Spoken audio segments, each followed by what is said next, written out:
Sehingga Gus Dur bisa mengatakan secara kultural NU itu Syiah tanpa imamah, katanya gitu kan. Walaupun sekali lagi pengertian imamahnya apa kan. Tapi misalnya orang Syiah menganggap bahwa yang harus jadi pemimpin umat itu harus para ulama, karena ulama itu para pelanjut imam. Dan itu juga pendirian Nahdlatul Ulama. Jadi sebetulnya kalau dirinci lebih dalam, ada banyak kesamaan antara paham Nahdlatul Ulama yang dominan di Indonesia dengan paham Syiah. Tahlilan itu, marhabaan, pembacaan solawat, ziarah, mengambil berkah, bertawasul, itu dikongsi, tradisi yang dikongsi bersama. Iya, sebetulnya itu dikongsi bersama. Ya. Saya punya tesis, saya punya teori bahwa ini adalah usaha salafiyah, salafiyin, wahabiyin, bukan usaha Ahlussunnah wal Jamaah. Salafiyin yang ingin memecah belah antara NU dengan Syiah, salafiyah yang ingin memecah belah antara ulama-ulama sunnah dengan Syiah. Maulud bid'ah, orang Syiah yang pertama yang membawa maulud yang dipakai oleh Ahlussunnah wal Jamaah.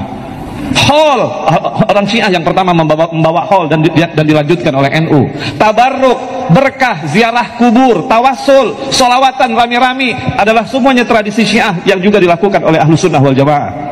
Saya tidak ada perbedaan dengan kiai-kiai. Mereka tawasul, mereka tabarruk, mereka kunut, mereka macam-macam. Saya sama dengan dia, tapi saya Syiah, dia Ahlussunnah wal Jamaah, saya bersaudara dengannya.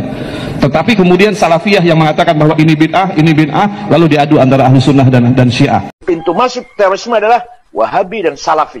Pintu masuk terorisme adalah Wahabi dan Salafi. Dalam mereka menggunakan Islam seperti zaman Rasulullah, semua dianggap bid'ah, dianggap sesat kalau tidak seperti persis seperti zaman Rasulullah.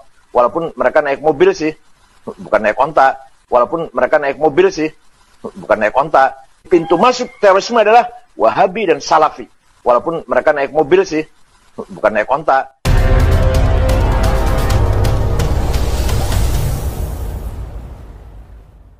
Nah, kita yang mencintai Ali, kita yang mencintai Rasulullah SAW, mari kita pertahankan ini, keyakinan yang benar ini. Mari kita pertahankan baqiyah min baqaya amal salihah.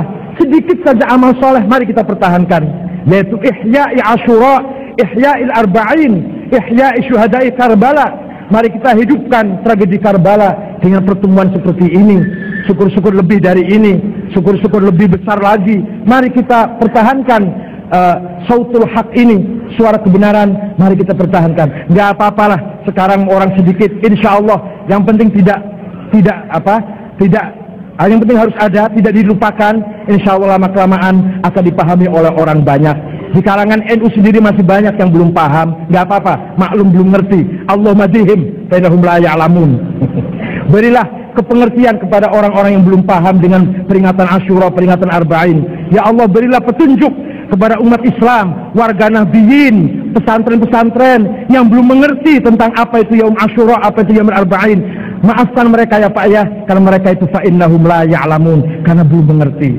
Kata Imam Ali Zainal Abidin, alhamdulillah alladzi ja'ala a'da'ana humaqa. Alhamdulillah musuh-musuh saya itu goblok-goblok semua. Gitu kira-kira gitu.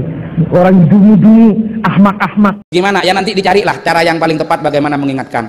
Nah, apalagi memang dari awal sudah ada sedikit perbedaan ya, sejak dari muktamar di Solo, karena Kiai Muhyiddin Abdul Somad juga atas dasar perintah Rois Surya PWNU Jawa Timur, waktu itu membagi-bagi CD pidatonya calon ketua umum. Waktu itu calon ketua umum yang pidato ada di Kalimantan, termasuk dari Pacek, ini Mojokerto Kiai Mahfud, itu yang bersama-sama dengan kami pada waktu itu.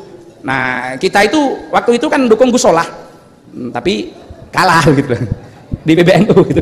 Ini didukung Gus Solah tapi kalah gitu ya. Gimana memang sudah ketentuannya begitu. Gus Solah hanya didukung oleh mayoritas PCNU di Jawa Timur dan hanya mendapatkan 80 sekian, tidak sampai 99 suara, sehingga tidak masuk pada putaran kedua. Karena di Jawa Timur hanya ada 44. Itu mohon maaf, ada 7 cabang yang belot itu di Jawa Timur. Semuanya sudah sepakat ke Gus Solah, ada 7 cabang yang berbeda. Akhirnya kita kalah memang, dan kita sempat diceng beberapa kali. Ini masih menjadi pekerjaan berat kita. Tapi kemarin ketika ada penandatanganan kontrak kerjasama PBNU dengan Iran yang akan memberangkatkan mahasiswa ke sana, akhirnya jajaran Surya, Kiai Muhyiddin terus kontaki semuanya termasuk Kiai Miftah, akhirnya tanda tangan itu dicabut dan digagalkan. Itu sempat terjadi itu, tapi kita awasi saja semampunya. Sampai ketum itu disidang di hadapan Suriah awalnya sempat tidak ngaku, tapi kemudian karena bukti dipegang, teman-teman udah pegang semua di Aswaja Center, Kiai Abdurrahman Nafis, Ustadz Idrus Romli, semuanya pegang. Itu datang kemudian disodorkan melalui Katib Am Kiai Malik Madani yang memperjuangkan di situ. Alhamdulillah kerjasama itu tidak jadi dilanjutkan dan kita larang untuk dilakukan itu. Dan kemarin ini hampir terjadi ke saya. Beberapa saat yang lalu saya ditelepon oleh MUI Pusat. Alasannya kenapa? Karena di MUI Jawa Timur berdasarkan hasil rapat koordinasi di tiap-tiap daerah itu sudah ada kesepakatan untuk memberikan ketegasan fatwa bahwa Syiah itu sesat. Itu sudah dimunculkan dari rapat kerja se-ek-residenan di masing-masing daerah, Korwil istilahnya, Korwil 7, Korwil 6, itu semuanya sudah ada. Ya mohon maaf, draftnya memang dari kami, draft yang menyebutkan kesesatan-kesesatan Syiah dan perbedaannya dengan Ahlus Sunnah, itu kami yang mengajukan. Kemudian diolah di MUI Jawa Timur, dikirimkan lagi ke daerah-daerah dan ditandatangani oleh semua ketua MUI dan komisi fatwa di daerah-daerah, masuk lagi ke PWNU, ke MUI Jawa Timur tentang Syiah itu sesat. Nah akhirnya ada telepon dari MUI Pusat meminta delegasi, dan saya yang diminta memang untuk diberangkatkan ke Iran. Alasannya sebelum itu ditetapkan biar melihat dulu kondisi Iran bagaimana. Ya untungnya saya tanya dulu kepada Rois Surya bagaimana, dan kemudian SMS itu dikirim ke macam-macam, paspor saya sudah dikirim. Ternyata ketahuan kalau itu tidak dari MUI secara kelembagaan, hanya beberapa orang di MUI dan difasilitasi kedutaan terkait dengan peringatan hari lahir Iran. Kok saya diajak? Akhirnya yang membantu kiainya sampean saya tanya, Kiai Lutfi Basori. Kiai Lutfi Basori kirim SMS ke semua pengurus MUI, tanya. Akhirnya jawaban dari Kiai Ma'ruf Amin, bukan MUI secara kelembagaan tapi orang per orang. Akhirnya saya suruh pertimbangkan, saya tegaskan saya tidak jadi ikut dan paspor saya tolak, tak tarik lagi karena itu adalah Madinatul Fitan. Kemudian oleh Prof Baharun, itu kebetulan yang nulis tentang Syiah di Jawa Timur kalau dalam bentuk disertasi itu pertama beliau dan saya kedua. Tapi beliau itu menulis dari segi tipologi Syiah di Jawa Timur, penelitiannya empiris, sementara saya penelitiannya kepustakaan. Lah, waktu itu beliau terus memberikan saran, sudah jangan berangkat, ini bahaya, khawatirnya nanti ke sana terjebak dan lain sebagainya. Karena kita tahu bahwa manusia itu punya keterbatasan, al-insan abidul ihsan wal ihsan yu'jizul insan. Kemudian kita dijebak, kita dan sebagainya, nyampe sana kemudian diberi fasilitas macam-macam, kemudian ada kartu trufnya diancam, kalau diem kepada Syiah kemudian kita tidak tegas lagi untuk menyebutkan bagaimana Syiah, itu bahaya. Makanya harus hati-hati dalam konteks itu. Harus hati-hati, dan itu hampir terjadi ke saya, langsung ditunjuk dari MUI Pusat. Di sana itu dibaca orang-orang termasuk Habib Zain Al-Kal, siapa orang-orang yang tegas terhadap Syiah, yang akan mengancam perkembangan Syiah, itu akan diambil satu persatu. Lah mereka yang sering berangkat ke Iran itu bisa dicekoki hal-hal yang semacam itu. Makanya harus hati-hati ketika masuk ke sana. Nah, khawatirnya yang tidak tahan ini takut disuruh mut'ah di Iran, itu yang susah itu. Ya, disuruh mut'ah, difasilitasi, setelah itu mereka bisa merekam dan sebagainya, kemudian mengancam, awas lu, nih keras-keras ke Syiah, engkau tak dudono nih sampean tahu mut'ah nang Iran itu loh. Padahal menurut Sunni itu kan tipis sekali.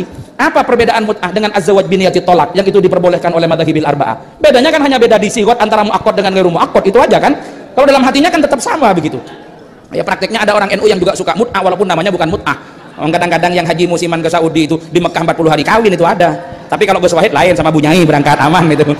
Aman itu. Ada yang seperti itu ada itu. Lah, makanya hati-hati dalam menjalin kerjasama seperti itu. Bisa ada jadi apa? Ada cuci otak, ya. Jadi ada brainstorming, ada cuci otak di sana, ada cuci otak dan sebagainya. Kita diperkenalkan kehebatannya, itu yang bahaya. Yang paling khawatir adalah dijebak. Kalau dijebak dengan cara-cara tertentu, kemudian kehilangan idealismenya.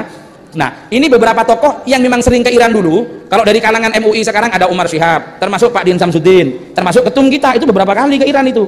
Lah makanya dalam konteks ini ya kita tertib organisasi, tapi kalau paham beda, kita harus tegas mengatakan tidak. Ya di Suriah, Jawa Timur itu selalu mengawal itu. Kayak Miftah itu tegas sekali. Kalau memang beda ya sudah. Yang nyeleneh-nyeleneh kita kirim surat, kita SMS-i. Kita tidak sepakat dengan pandangan ini. Mohon ada klarifikasi. Lah mohon doanya, ini masih sebuah perjuangan besar. Karena kita terus terang bagaimana Aswaja Center yang dibentuk di hampir seluruh cabang sekarang. Hampir semuanya ada Aswaja Center. Kita membentengi, mengingatkan bahaya Syiah begini-begini. Lah ternyata pimpinan kita kok seperti itu. Kan kecewa yang di bawah itu. Memang dalam skala politik internasional itu harus dibedakan. Ketika Islam berhadapan dengan kekuatan kafir, maka dalam konteks ini Islam memang harus menunjukkan persatuannya biar kuat. Di Mesir sempat ada upaya ke situ sampai dibikin sebuah lembaga oleh Mahmud Saltut yang disebut dengan At-Taqrib Bainal Madzahib Al-Khamsah. Ada Lajnatut Taqrib. Di situ memasukkan fikih Ja'fari di dalam.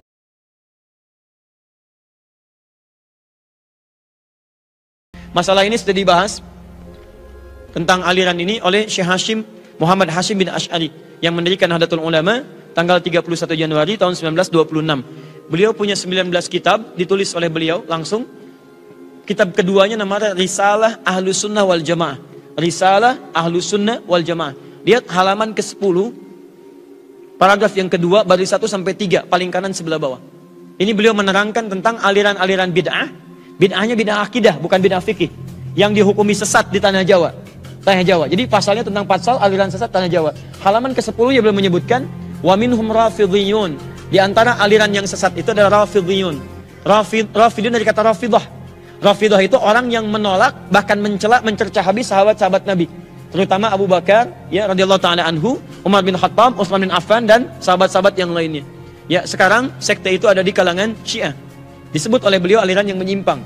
Ya, wa hum yasubbuna sayyidina Abu Bakr radhiyallahu taala anhu wa Umar bin Khattab wa yubalighuna hawa sayyidina Ali bin Abi Thalib.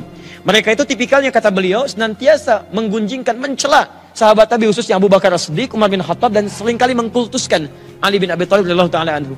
Kalau kita menghormati seluruh sahabat Nabi SAW, semuanya kita menyayangi mereka tanpa kecuali. Yang ini agak berbeda. Karena itu kata Syekh Hasyim bin Asy'ari, perilakunya, pekerjaannya, amalan-amalan sekte ini itu dihukumi oleh beliau aliran yang menyimpang.